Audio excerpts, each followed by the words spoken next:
الحمد لله نحمده ونستعينه ونستغفره ونؤمن به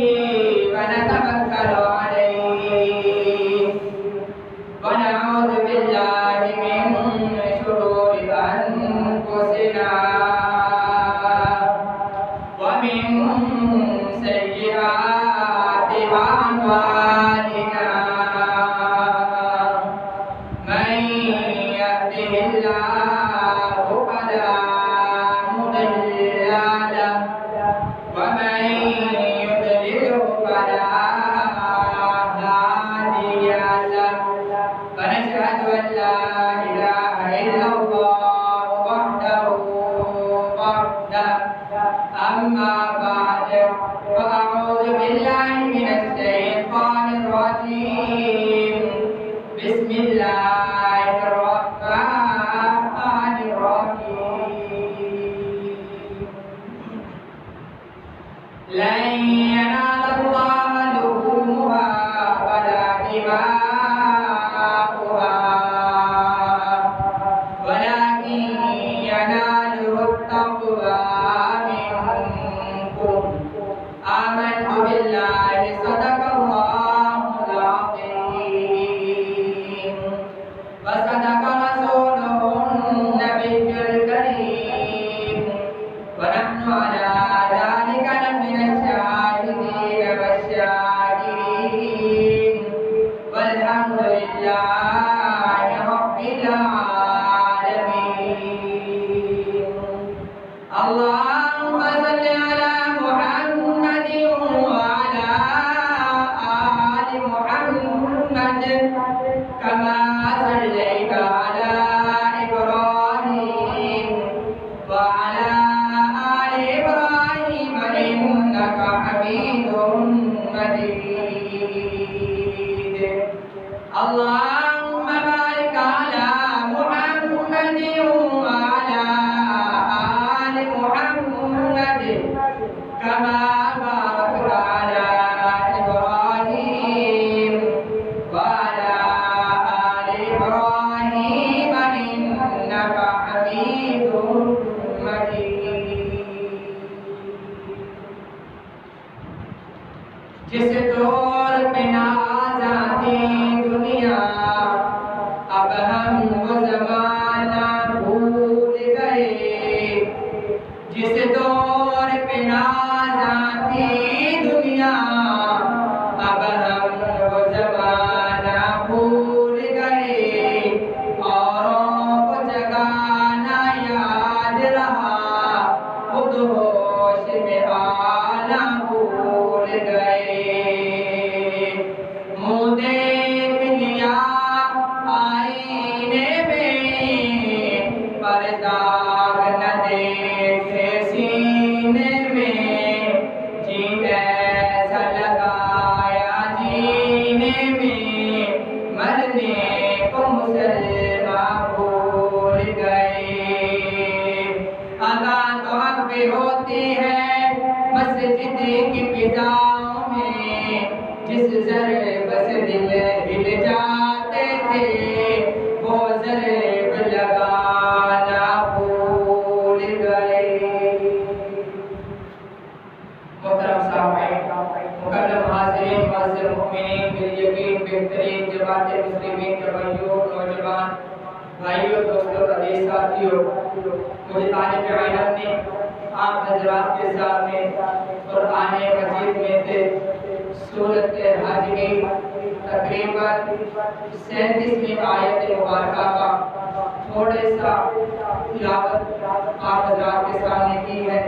یہ دعا ہے کہ اللہ رب العالمین مجھے طالب علم کو اسی آیات مبارکہ کے مطابق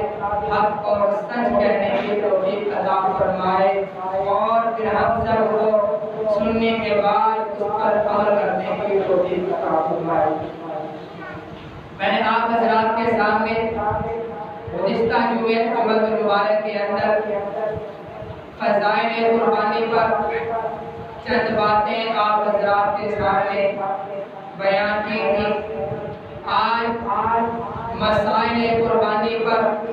کہ ہمیں قربانی کرتے وقت کون کون سے مسئلوں کا احتیاط کرنی ہے اور کن کن چیزوں سے ہم نے بچنا ہے، انہیں پر مختصر سی بات ہوگی۔ میں نے آپ حضرات کے سامنے جو آیت مبارکہ تلاوت کی ہے، لَن يَنَالَ اللَّهَ لُحُومُهَا وَلَا دِمَاؤُهَا، کہ اللہ رب العالمین کو نہ ہی آگ کے گوشت کی ضرورت ہے اور نہ ہی اس کے خون کی ضرورت ہے، وَلَكِن يَنَالُهُ التَّقْوَىٰ مِنكُمْ، بلکہ اللہ رب العالمین کو تمہارے تقوی کی ضرورت ہے کہ تم جو قربانی کر رہے ہو، یہ قربانی کرنے کے بعد اس کا گوشت بھی تمہارے پاس ہی رہ جانا ہے، اس کا خون بھی تمہارے سامنے مٹی کے ساتھ مل جانا ہے۔ قربانی کرنے سے اللہ رب العالمین صرف تم سے تمہارا تقوی چاہتے ہیں کہ تم نے اللہ رب العالمین کا وہ خوف اور ڈر اپنے دل کے اندر رکھا ہے، کہ جو اللہ رب العالمین نے تمہارے اوپر اپنا ایک فریضہ بھیجا ہے کہ تم نے اس کو ادا کیا ہے یا نہیں۔ قربانی نہ کرنے پر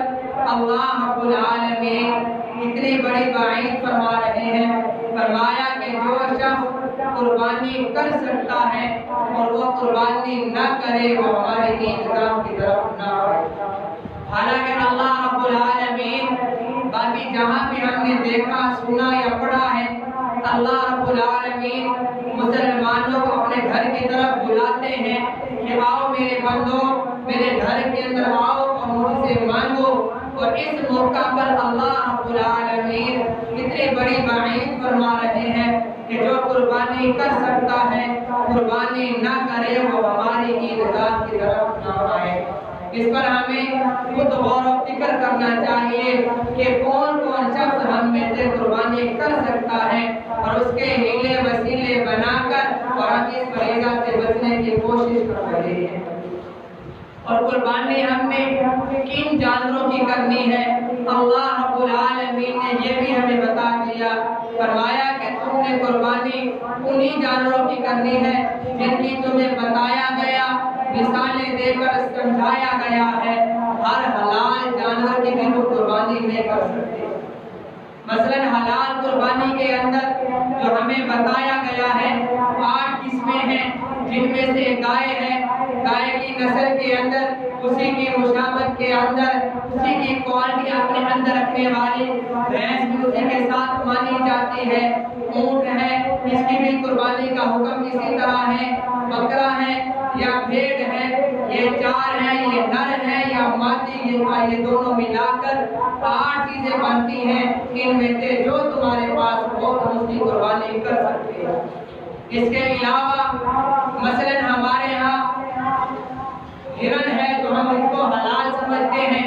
اور بعض لوگ اس کو شوق کے طور پر کھاتے ہیں، خواہش رکھتے ہیں کہ یہ جانور ہم کھائیں۔ اس کے اندر بھی وہی چیزیں ہیں، وہی 2 کان ہیں، وہی 4 ٹانگیں ہیں، وہی اس کا سارا معاملات ہے،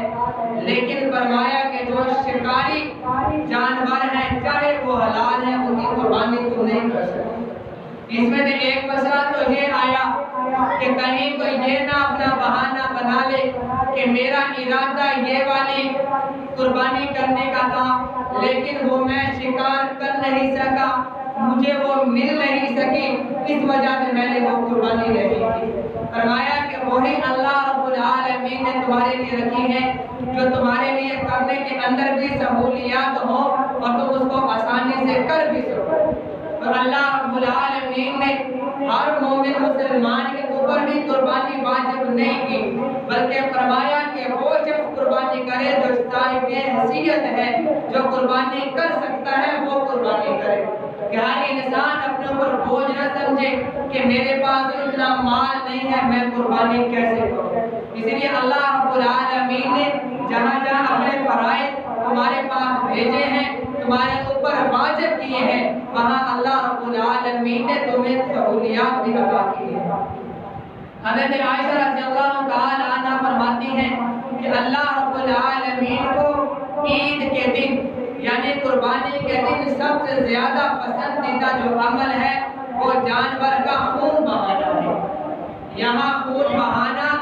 جانور کا لکھا گیا ہے، کہیں کسی اور کا ایک دوسرے کا خون بہانا مراد نہیں ہے کہ اللہ رب العالمین کو خون بہانا سب سے زیادہ پسندیدہ ہے۔ کسی ہمسائے کے ساتھ لڑائی کرنا شروع کر دی، کسی پر ظلم و ستم کرنا شروع کر دیا، کسی پر ایسا کام شروع کر دیا، بلکہ فرمایا کہ اللہ رب العالمین کو عید کے دن جانور کا خون بہانا سب سے زیادہ پسندیدہ ہے۔ ہمیں وہ دن یاد ہے، قربانی کا دن تھا، عید کا دن تھا،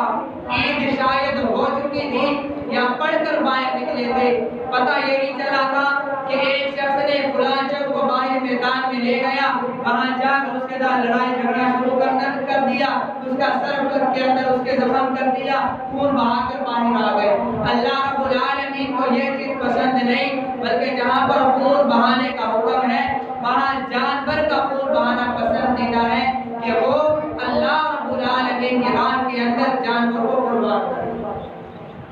یہاں پر اللہ رب العالمین نے آپ صلی اللہ علیہ وسلم نے فرمایا کہ جو تم قربانی کرتے ہو،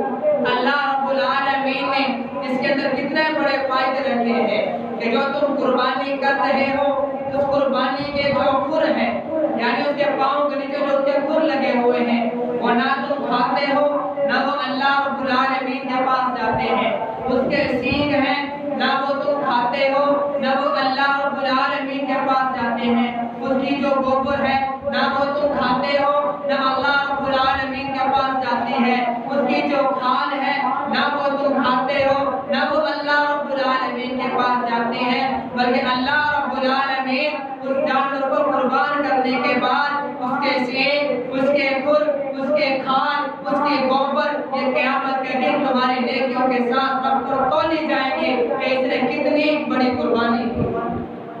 اسی لیے فرمایا کہ جب تم قربانی کرو وہ قربانی صحت مند ہونی چاہیے،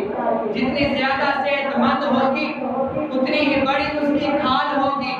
جتنی بڑی اس کی کھال ہوگی اتنی ہی اس کی کھال پر بال لگے ہوئے ہوں گے۔ فرمایا کہ اس قربانی والے جانور کے جسم پر جتنے بال ہوں گے اللہ رب العالمین ہر بال کے بدلے تمہارے لیے نیکیاں لکھتے چلے جائیں گے۔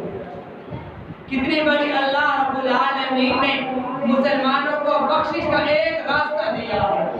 کہ مسلمان اس طریقے سے یہ قربانی کریں گے تو اللہ رب العالمین انہیں اس راستے سے تمہاری بخشش کا ذریعہ بنائیں گے۔ فرمایا کہ جب تم قربانی کرو گے اس کے اندر دو معاملات ہونے چاہیے۔ نمبر ایک، وہ صحت مند ہونا چاہیے۔ صحت مند جانور اس وقت ہوگا کہ جب فرمایا کہ اللہ رب العالمین کو خون بہانا زیادہ پسندیدہ ہے، خون اس وقت بہے گا جب وہ جانور صحت مند ہوگا۔ ایک جانور پہلے سے ہی کمزور ہے، کھا پی نہیں سکتا، اس بیچارے کی ہڈیاں نظر آ رہی ہیں، اس کا خون کیا بہے گا؟ تم جب چھری چلاؤ گے جتنا اس کا تھوڑا سا خون نکلے گا وہ وہی زمین کی جائے گا، وہی مٹی کی جائے گی۔ فرمایا کہ اللہ رب العالمین کو عید کے دن جانور کا خون بہانا پسند ہے، اس کا خون اس وقت بہے گا جب وہ جانور صحت مند ہوگا۔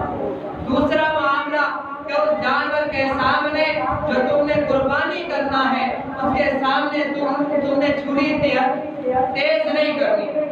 اسی طرح ایک واقعہ آیا ایک صحابی کا کہ وہ اپنے جانور کے سامنے جسے ذبح کر رہا تھا اسی کے سامنے وہ چھریاں تیز کر رہا تھا، تو آپ صلی اللہ علیہ وسلم نے اس صحابی کو فرمایا کہ اے میرے صحابہ اس جانور کو ایک موت کو دو موتیں نہ دو۔ ایک موت کو وہ ہے جو تم اسے ذبح کر رہے ہو، دوسری موت وہ ہے جو تم اس کے سامنے چھریاں تیز کر رہے ہو، اس کو ڈرا رہے ہو کہ یہ چھری تیرے لیے تیز کی جا رہی ہے۔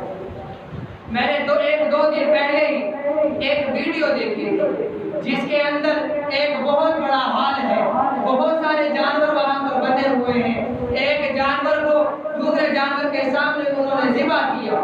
اس میں ایک اونٹ ہے جس کی آنکھوں سے داروں قطار آنسو نکل رہے ہیں۔ کیا ہے کہ اس کے سامنے اسی کے ہم جنس کو ذبح کیا جا رہا ہے۔ مثلا آج ہمارے محلے کے اندر یا ہمارے علاقے کے اندر ہمارے روڈ کے اوپر اگر کسی کو کوئی شخص لڑائی ہو جائے یا ان کا اپنا ذاتی کوئی معاملہ ہو یا کوئی ظالم آ جائے، ڈاکو آ جائے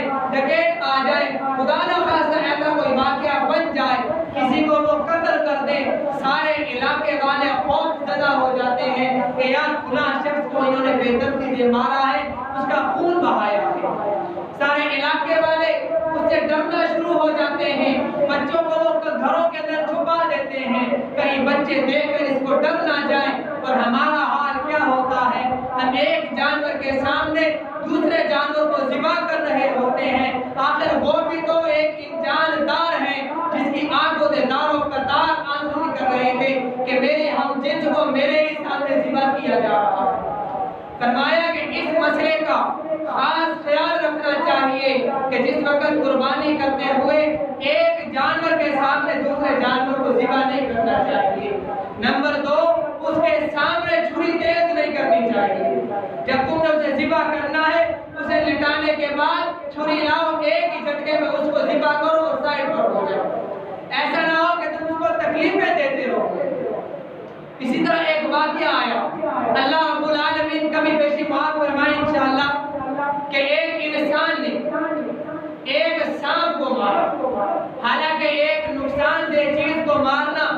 ثواب بھی ہے کہ وہ کسی انسان کو نقصان پہنچائے گا، اس کی جان لے لے گا۔ مثلا سانپ ہے، چھپکلی ہے، ان کو مار دینا چاہیے۔ ایک انسان نے ایک سانپ پکڑا، اس کو باندھا، درخت کے ساتھ لٹکایا اور اس کے نیچے اس نے آگ جلا دی کہ میں اس کو جلا کر ماروں گا۔ اس نے اس کو پہلے مارا نہیں تھا، اور جب اس کو موت آئی تو ایسی موت آئی کہ وہ چارپائی پر پڑا ہوا تڑپ رہا تھا کہ مجھ سے آگ بجھاؤ، میرے جسم میں آگ لگ رہی ہے۔ لوگوں کو وہ واقعہ یاد آ گیا کہ اس نے ایک جاندار کو اسی طرح جلا کر مارا تھا۔ کہ جب تم کسی جاندار کو اس طرح اذیت پہنچاؤ گے تو اللہ رب العالمین اس کا تم سے ضرور حساب لیں گے کہ تم نے کسی جاندار کو اذیت پہنچائی۔ اسی طرح ایک واقعہ آیا کہ کسی نے جانور ذبح کرنے تھے، دو جانور ان کے پاس تھے، انہوں نے ایک جانور کے سامنے دوسرے جانور کو ذبح کیا۔ ایک جانور پہلے والے کا خون زیادہ نکلا، دوسرے جانور کا خون پہلے کی بنسبت آدھا بھی نہ نکلا۔ کیوں؟ اس نے دوسرے جانور کو ذبح ہوتے کو دیکھا، آدھا خون کا ویسے ہی سوکھ چکا تھا کہ میرے ساتھ کے جاندار کو میرے سامنے ذبح کیا جا رہا ہے۔ اسی لیے ذبح کرتے ہوئے جانور کو اتنا خیال کرنا چاہیے کہ کسی جانور کے سامنے دوسرے جانور کو ذبح نہیں کرنا چاہیے، اور جانور کے سامنے چھری بھی تیز نہیں کرنی چاہیے۔ اگلا مسئلہ کہ آپ صلی اللہ علیہ وسلم 10 سال مدینہ کے اندر رہے ہیں۔ آپ صلی اللہ علیہ وسلم ہر دفعہ 2 قربانیاں کیا کرتے تھے، ایک اپنی طرف سے اور ایک اپنی امت کی طرف سے، غریب امت کی طرف سے جو قربانی نہیں کر سکتے تھے۔ آج اگر اللہ رب العالمین نے کسی کو اتنا مال دیا ہے کہ وہ قربانی کر سکتا ہے، اپنی قربانی بھی کرے اور آپ صلی اللہ علیہ وسلم کی طرف سے بھی قربانی کرے کہ انہوں نے ہمارے لیے 10 سال مسلسل قربانیاں کی ہیں کہ میری غریب امت کی طرف سے میری قربانی ہے۔ اسی طرح ایک حضرت علی رضی اللہ تعالیٰ عنہ کا واقعہ آتا ہے کہ وہ ہر سال 2 قربانیاں کیا کرتے تھے، ایک اپنی طرف سے کیا کرتے تھے اور ایک اللہ کے رسول صلی اللہ علیہ وسلم کی طرف سے کیا کرتے تھے۔ کہ انہوں نے قربانیاں کر کے بھی دکھائی، حکم دے کے بھی بتایا، عمل بھی کر کے دکھایا۔ کئی طرح سے قربانیاں اپنی طرف سے بھی کی جاتی ہیں اور اپنے رسول صلی اللہ علیہ وسلم کی طرف سے بھی کی جاتی ہیں۔ اور اسی طرح اگلا مسئلہ کہ بعض لوگ قربانی کا جانور گھر میں لے آتے ہیں، گھر میں لانے کے بعد گھر میں چھوٹے بچے ہیں، ان کا خیال ہوتا ہے کہ 1-2 دن بچے کھیل رہے ہیں، کھیل میں لگے ہوئے ہیں، یہ ہے کہ بچوں کا دن اچھا گزر جائے گا، دوسرے دن یا تیسرے دن قربانی کرتے ہیں۔ اسی لیے سب سے زیادہ افضل یہ ہے کہ پہلے دن قربانی کرنی چاہیے۔ قربانی دوسرے دن بھی ہو جاتی ہے، تیسرے دن بھی ہو جائے گی، لیکن افضل جو عمل ہے اللہ رب العالمین کو وہ قربانی کا پہلا دن ہے، پہلے دن قربانی کرنی چاہیے۔ دوسرا مسئلہ، کسی کا باپ ہے، بیٹا ہے، بھائی ہے، کوئی بھی ہے، ملک سے باہر رہتا ہے، مثلا سعودی عرب میں ہے یا دبئی میں ہے، وہاں پر ہمارے ملک سے 1 دن پہلے قربانی ہوتی ہے۔ اس نے ہمیں کہہ دیا کہ بھائی میں آپ کو پیسے بھیج دوں گا، آپ میری طرف سے قربانی کر دیں۔ اب اس کے پاس تو 1 دن پہلے قربانی کا دن آ گیا، ہمارے یہاں اس دن قربانی نہیں ہے، تو ہم اس دن قربانی اس کی طرف سے نہیں کر سکتے۔ کیوں؟ اس کے پاس قربانی کا دن ہے، ہمارے پاس قربانی کا دن نہیں۔ اور اگر اس نے آپ کے پاس پیسے بھیجے ہیں اتنے، کہ آپ کوئی ہلکا پھلکا کا جانور لے کر قربان کرتے ہیں۔ ہمیں یاد ہے کہ ہمارے قاری صاحب کو لاہور سے یا کراچی سے ان کے دوست احباب پیسے بھیجا کرتے تھے، 10,000 12,000 7,000 تقریباً آج سے 5-7 سال پہلے اتنے میں قربانی مل جایا کرتی تھی کہ قاری صاحب ہمارے ہاں قربانی کا جانور مہنگا پڑتا ہے اور میرے پاس اتنی ہی اللہ رب العالمین نے توفیق دی ہے، آپ میری طرف سے قربانی کر دیں، میں آپ کو یہ پیسے ادا کر دوں گا۔ ہمارے قاری صاحب آخری دن جا کر 3-3 4-4 جانور ہم نے خود قاری صاحب میرا ذبح کروائے ہیں۔ اگر کوئی آپ کو پیسے بھیجتا ہے کہ آپ میری طرف سے قربانی کر دیں، اگر آپ کے بعد آپ کے دل کے اندر یہ خیال ہے کہ آخری دن کے اندر جا کر ہمیں سستی قربانی مل سکتی ہے، آپ تیسرے دن جا کر قربانی لا رہے ہیں، آپ کا تیسرا دن ہے جو پیسے بھیجنے والا ہے باہر کے ملک والا، وہاں پر قربانی کا دن ختم ہو چکا ہے تو اس کی قربانی ختم ہو چکی ہے۔